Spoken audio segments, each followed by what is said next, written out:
Middle east రగులుతోంది. దాని ప్రభావం Gulf దేశాలపై తీవ్రంగా పడుతుంది. ముఖ్యంగా దుబాయ్ డేంజర్ లో పడింది. యుద్ధం కారణంగా దుబాయ్లో అల్లకల్లోల పరిస్థితులు ఏర్పడ్డాయి. ఇరాన్, ఇజ్రాయెల్, అమెరికా యుద్ధం దుబాయ్ పై తీవ్ర ప్రభావం చూపుతోంది. దుబాయ్ ఆర్థిక వ్యవస్థలు అతలాకుతలంగా మారాయి.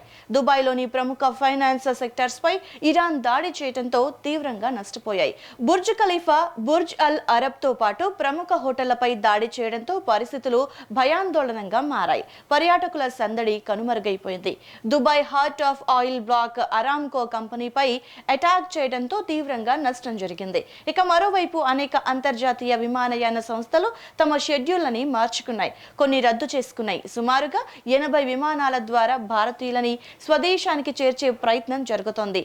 భారత్ నుంచి వెళ్లిన వారు అక్కడ చిక్కుకుపోతే భారత ప్రభుత్వం వారి వీసాలను 30 రోజుల పాటు పొడిగించి పెనాల్టీలను మినహాయించింది.